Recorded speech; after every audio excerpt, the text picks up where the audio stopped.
Là, c'est une partie un peu plus diverse. Donc, je voudrais que tu nous parles des ventes de gré à gré.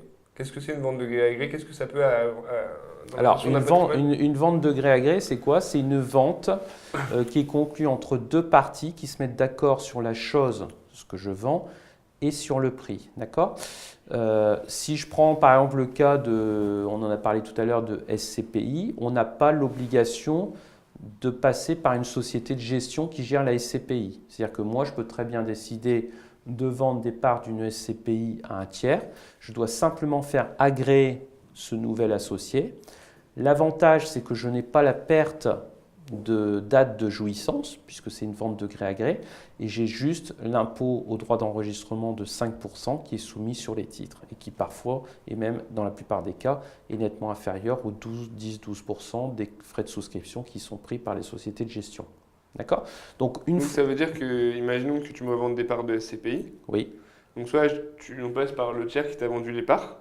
Et donc, dans ce cas-là, lui, il me les la revend. société de gestion. Non, Voilà, non, non, c'est entre toi et moi la vente de gré à gré. Non, mais on va faire la comparaison. Soit je passe par cette société. Oui, Donc, en fait, elle fait intermédiaire et elle prend 12%. Soit on se les vend et on dit à la société, bah, écoutez, je le vends, je le vends, mais je prends. Là, il n'y a que des frais de mutation. 5%, c'est ça. Ok. Et concernant ça, est-ce qu'on retrouve dans d'autres domaines d'activité, hors des SCPI, des ventes de gré à gré? Est-ce qu'il y a des actifs Ouais, incorporels qui peuvent se vendre de gré à gré? Est-ce qu'il y a alors, des biens immobiliers? je vais dire, la vente de gré à gré, je veux dire, c'est une vente qui peut toucher n'importe quel bien. Cette année, c'est posé la question des ventes de Bitcoin. Je ne sais pas si vous avez entendu. Il y a quelqu'un qui avait fait du Bitcoin, qui a spéculé, etc. Aujourd'hui, le Bitcoin, juridiquement, on ne sait pas trop bien le déterminer. Est-ce que c'est une monnaie? Ça n'a pas été reconnu comme une monnaie. C'est une devise. Ouais. Non, ça n'a même pas été reconnu comme une devise. C'est de l'incorporel, c'est du fictif, etc. Et là, la position Si, c'est d'administration. une devise dans le sens où c'est paramétré sur un matériau. Oui, mais je veux dire, c'est pas reconnu légalement, je veux dire, juridiquement, etc.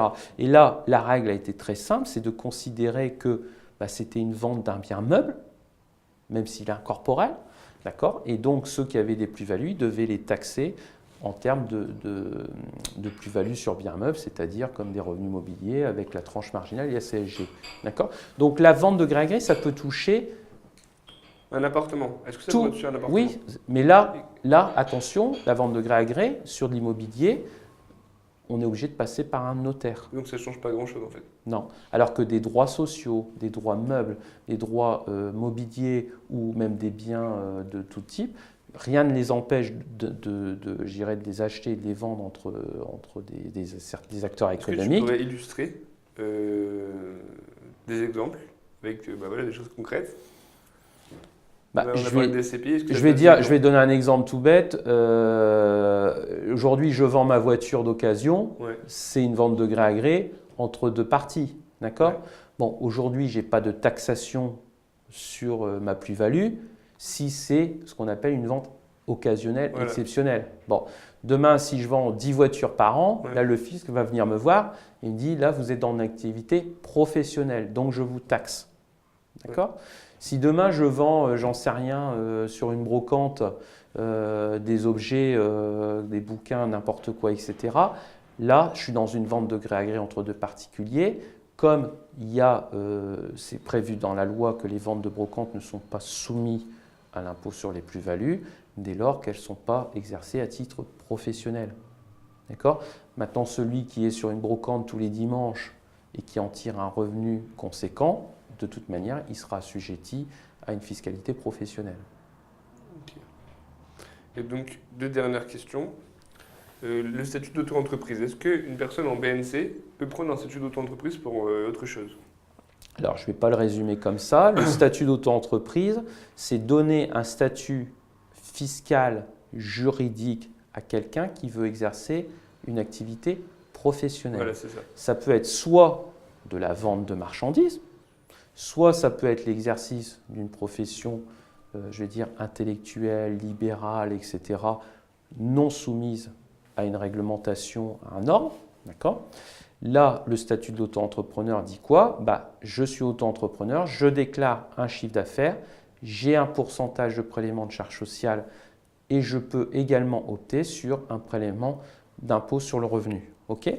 Par contre, attention avec les statuts d'auto-entrepreneur, parce que on peut avoir la facilité de penser que c'est plus intéressant d'être taxé sur mon chiffre d'affaires, mais si le montant des dépenses et des frais professionnels est plus élevé que le pourcentage, je dirais, de calcul forfaitaire des dépenses, bah, je n'ai pas intérêt à choisir ce statut-là. D'accord ? En gros, ça veut dire quoi? C'est que si j'encaisse autant de recettes en activité d'auto-entrepreneur, que j'ai autant de charges réelles et que ça me fait un bénéfice de X, si ce bénéfice multiplié par le montant de mon imposition est plus faible que ce que j'ai payé en pourcentage forfaitaire sur mes chiffres d'affaires, je suis perdant. C'est logique. Donc voilà. Et aujourd'hui, il y a beaucoup de personnes qui pensent, à juste titre ou pas, qu'il vaut mieux être auto-entrepreneur. Voilà, après, moi, j'ai pas de... Oui, en fait, je ne veux pas débattre, parce qu'à partir du moment où on est entrepreneur, on paye de l'impôt. Déjà, ça, c'est une chose. C'est-à-dire qu'on ne peut pas échapper à l'impôt. Sur le chiffre qu'on va déclarer. À la différence d'une société. Oui. C'était pas ma question, en fait. Ma question, c'était, en gros, qu'une personne qui est en BNC, un libéral, ne peut pas avoir d'auto-entreprise pour une tierce activité, une activité tierce. Une activité tierce ou une activité de dentiste, par exemple? Non, une activité tierce. Normalement, non. Ok. Et la dernière question, c'était concernant les ventes de cabinets. Oui. Donc, soit à un tiers, soit en LBO. Ok. La plus-value qui s'exerce, parce que les cabinets en général, les ventes, c'est moins de 300 000. Donc, est-ce qu'il y a une différence dans la vente d'un cabinet à une tierce personne ou en LBO sur la taxation des plus-values? Alors là, c'est pareil, deux règles qui se différencient. Si j'exerce mon activité professionnelle à l'impôt sur le revenu, d'accord, voire même en société, d'accord, que j'ai 5 ans d'exercice, si je revends après 5 ans d'exercice à un tiers étranger, le législateur me donne la possibilité de revendiquer certains dispositifs d'exonération de mes plus-values, notamment l'impôt sur le revenu qui est à 12,80 sur la partie long terme et la CSG qui est à 17,20. Ça veut dire quoi? Ça veut dire que concrètement, je me suis installé dentiste, je revends à la 7e année à un tiers parce que je change de projet professionnel.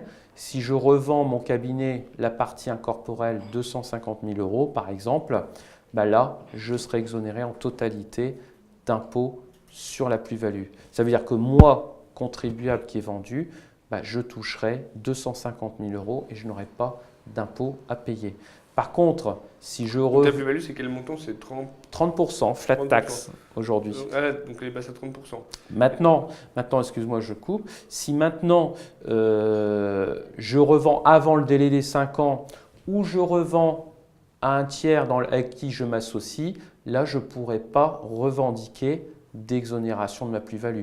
Par contre, j'aurai une imposition de 30%. Donc ça veut dire si on revend à un tiers, mais avant 7 ans, oui. Dans ce cas-là, il y a de la plus-value. Non, c'est 5 ans. Mais j'ai pris le cas de 7 ans. 5 ans. Je dois avoir un délai d'exercice de 5 ans. Ok. Et donc ça fait gagner 30% de 250 000 €. Oui. Ok, donc c'est une somme quand même conséquente. Donc ça à réfléchir. Bon bah écoute Rémi, merci beaucoup, c'était très De rien. intéressant.